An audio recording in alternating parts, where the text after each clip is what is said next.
खुलुमबाय दिनैनि Bodoland इंखं television studio हलाव आं मलेन बसुमतारी दिनैनि गाहाय रादाबफोराव दं। बनसुआ बड'लेण्ड सोमावसारनायखौ दिनैनिफ्राय जागायबाय। पुलिस इनकाउन्टाराव सानै मोसौ स्मागलार जखम। भारतआव कभिडनि गोदान जोलै XE। मुवा बेसादनि बेसेन बांनायखौ साननैसो लामा नायनो गिबि मन्थ्रिया खावलायदों। रिपुन बराया गावनि गोरोन्थिनि फिथाइ मोनदों। बाथौ वेलफेयार ससाइटिया गाहाम अनसायग्राफोरनिफ्राय रां अनसुंथाइ खेन्दा बिदों। बाक्सायाव मुवा बेसादनि बेसेना बांद्रायनायनि हेंथायै आसुआ सोमावसारदों। गरेसराव फरायसा फरायसुलिफोरनो गियान सोरां बिथांखिनि गेजेरजों अनसुंथाइ होदों।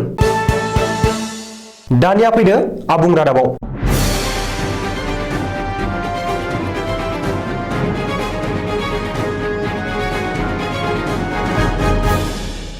आलादा बड'लेण्ड रायजोनि सोमावसारनाया दिनैनिफ्राय जागायफिनबाय।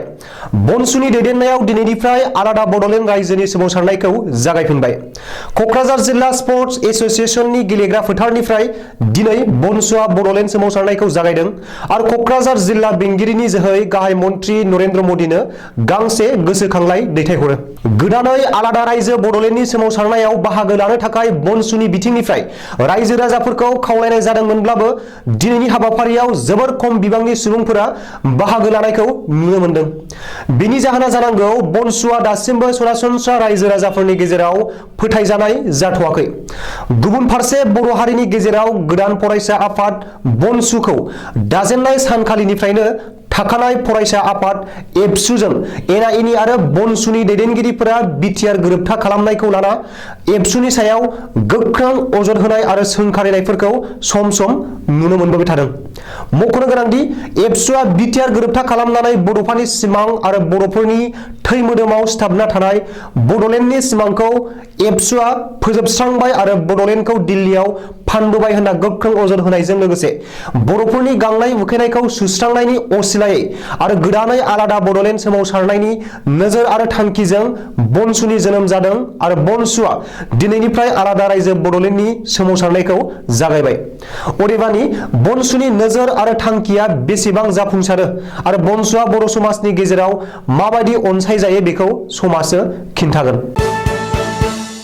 रायजोआव फिन पुलिस एनकाउन्टार। बे खेबाव लखिमपुर जिल्लायाव पुलिसनि एनकाउन्टार। धलपुर पुलिसा थांनाय हराव सानै मोसौ स्मागलारफोरखौ एनकाउन्टार खालामदों। रिपर्ट बादिब्ला सानै मोसौ स्मागलारफोरखौ थांखिना धलपुर पुलिसा थांनाय हराव थर गुलि गावो। बे जाथायाव सानैबो स्मागलारफोरा जखम जायो। पुलिस जिम्मानिफ्राय खारखुमानो नाजानायाव सानै स्मागलारखौ पुलिसा एनकाउन्टार खालामो। एनकाउन्टार खालामजानाय सानै स्मागलारखौ बेसेमारिनि महम्मद बदर आली आरो फानिकाइटिनि आब्दुल इस्लाम होननानै सिनायथिनो हादों। बबेखानि एनकाउन्टाराव जखम जानाय सानैबो स्मागलारफोरखौ उननि समाव लखिमपुर सिभिल हस्पिटालाव एडमिट खालामो होननानैबो मिथिनो हादों। भारतआव सफैबाय कभिड-19नि गोदान जोलै XE भेरिएन्ट। भारतआव गिबि खेबनि थाखाय कभिड-19नि गोदान जोलै XE पजिटिभ केस मोनदों। 10 फेब्रुआरि खालि खोला आफ्रिकानिफ्राय मुम्बाइआव फैनाय 50 बोसोर बैसोनि सासे आइजोनि देहायाव कभिडनि बे गोदान जोलैखौ मोननो हादों। आइजोखौ बे समाव मुम्बाइनि गंसे देहा फाहामसालियाव एडमिट खालामनाय जादों। रिपर्ट बादिब्ला कभिडनि XE पजिटिभ मोननो हानाय आइजोआ कभिडनि आबुं डज भेक्सिन लानायमोन आरो बिनि देहायाव कभिडनि जेबो लैखोन नुनो मोननाय जायाखैमोन। बबेखानि कभिड XE पजिटिभ मोननाय आइजोआ सासे ड्रेस डिजाइनार आरो बावैसो बियो मोनसे हाबाफारियाव बाहागो लादोंमोन। बेनि अनगायै बावैसो गुबुन हादराव दावबायनायनि जेबो रेकर्ड गैया। सोरखारि रिपर्ट बादियै खोला आफ्रिकानिफ्राय भारतआव फैफिननाय समाव आइजोखौ कभिड टेस्ट खालामनाय जादोंमोन नाथाय निगेटिभ मोनदोंमोन। मुवा बेसादनि बेसेन बांग्लाबनाया सरासनस्रा रायजो राजाफोरखौ खर' हमहोदों। पेट्रल, डिजेल, संग्रा गेसजों लोगोसे गासैबो मुवा बेसादनि बेसेनानो बांदों। बरंस मुलि मलमनि बेसेनाबो बांनो लागै लादों। जाउनाव सरासनस्रा रायजो राजाफोरा सोरखारनि हेंथायै खुद्रिखांदों आरो बेनि थाखाय सोरखारनि माखासे बिथांखिफोरखौ आसि थुदों। मख'नो गोनांदि मुवा बेसाद बांनायखौ होबथानो दाबि खालामना रायजोनि दाब दाब जायगायाव सोमावसारनाय हाबाफारि लानायबो नुनो मोनदों। मुवा बेसादनि बेसेन बांनाय बांलांनायखौ होबथानो हायैनि थाखाय रायजो राजाफोरा मिरु सोरखार आरो रायजो सोरखारखौ दाय फोनांदों। बे समावनो गिबि मन्थ्रि डक्टर हिमन्त बिश्व शर्माया रायजो राजाफोरखौ साननैसो लामा नायनो खावलायदों आरो मुवा बेसादनि बेसेन बांनाया साननैसोनि उनाव कन्ट्रलाव फैगोन होननानै आसा होदों। गिबि मन्थ्रि डक्टर शर्माया बुंदों दि मुवा बेसादनि बेसेना बांदों, साननैसो लामा नाय। मोदीनि सायाव फोथायनाय लाखि, नाथाय मुवा बेसादनि बेसेना माब्ला खमायफिनगोन बे समाव बेखौ रोखा बुंनो हाया। मख'नो गोनांदि रायजोआव मुवा बेसादनि बेसेन बांनाया माब्ला कन्ट्रलाव फैगोन बेखौ दानो बुंनो हाया होननानै गिबि मन्थ्रिया रोखा खालामदों। रिपुन बराया गावनि मावनायनि फिथाइ मोनदों। रायजो सभा बिसायख'थियाव हेंथा दोलोनि आखायाव थोजासे सोद्रोमा थानायनि उनावबो रिपुन बराया जेननायखौ लोब्बा लाना बे बाथ्राखौ बुंदों कंग्रेसनि गागि दैदेनगिरि आरो बारग' मन्थ्रि पृथ्वी मार्जिया। मख'नो गोनांदि कंग्रेसनि माखासे गागि दैदेनगिरिफोरा बे समाव नायसनजायाखै। आथिखालनि दैदेनगिरिफोरजों बेसेन होजायैनि थाखाय मोनसे समनि गागि कंग्रेस दैदेनगिरिफोरा दोलोनि हेंथायै बाथ्रा बुंनो जागायदों। बेबादिनो कंग्रेसनि गागि दैदेनगिरि पृथ्वी मार्जिया खौरां बिजोङाव अजद होना बुंदों दि कंग्रेसनि दैदेनगिरिफोरा दोलोनि गागि दैदेनगिरिफोरखौ आलादा खालामनानै दोनदों। कंग्रेसआव जोंबादि गागि दैदेनगिरिनि गोनांथि गैया। आथिखालनि दैदेनगिरिफोरा गागि दैदेनगिरिफोरनि सुबुरुन लाया। कंग्रेसआ आरोबाव माखासे सान बेबायदि गाज्रि थासारिजों मोगा-मोगि जानांगोन होननानैबो पृथ्वी मार्जिया बुंदों।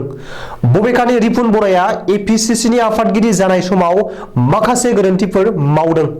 गावनि गोरोन्थिनि थाखायनो बे फिथाइखौ मोनदों। दैदेनगिरिफोरनि थाखाय दिनै कंग्रेसआ बेबायदि थासारियाव तिहारनिफ्राय फैनाय दैदेनगिरिफोरखौ आफादगिरि खालामोब्ला माबोरै मोजां जानो होननानैबो पृथ्वी मार्जिया बुंदों।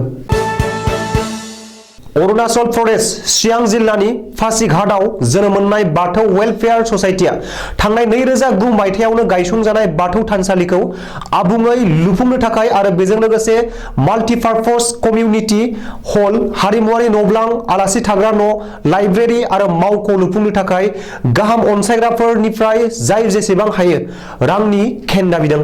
आथिखालाव अरुणाचल प्रदेशआव बर'फोरा गोबां नङैलाय बैफोर खामानिखौ गावसोर गोजायै मावफुंजोबनो हाया होननानै बयबो बर' सुबुं जायफोरा बाथौ धोरोमारि एबा गाहाम अनसायग्रा बिसोरो बाथौ वेलफेयार ससाइटिनि मुङाव थानाय पासीघाट ब्रान्च एसबिआइनि आइएफएससि नं SBIN 00176667 आरो एकाउन्ट नम्बर 408648664423 नम्बराव गुगल पे एबा मानि ट्रेन्सफार खालामनो हागोन होननानै बाथौ वेलफेयार ससाइटि आफादनि आफादगिरि गबिन बसुमतारी, नेहाथारि बिनय बसुमतारी आरो रां दोनथुमग्रा फुरमल बसुमतारीमोनहा मिथिहोनायजों लोगोसे बयखौबो खावलायदों।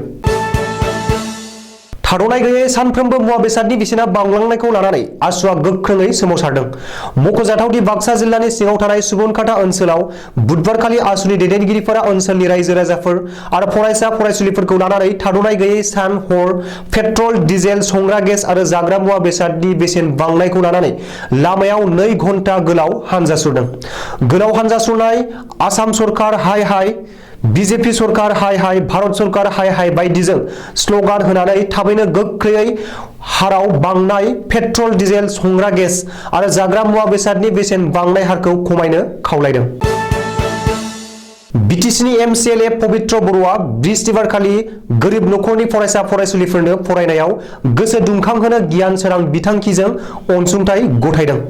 मख'जाथावदि बृहस्पतिबारखालि गरेश्वर नोगोराव थानाय बिष्णुराभा भवनाव 31 नं गरेश्वर बियाबनि सिङाव थानाय गोरिब नखरनि फरायसुला फरायसुलिफोरखौ थार सोलोंथाइ लाहोनो थाखाय लेंहरनानै गियान सोरां बिथांखिनि गेजेरजों गासै सा 200 फरायसा फरायसुलिफोरनो 5,000 रांनि अनसुंथाइ गथायना होदों 31 नं गरेश्वर बियाबनि MCLA पबित्र बर'आ। दिनैनि रादाबा एसेनोसै, गोजोन्थों।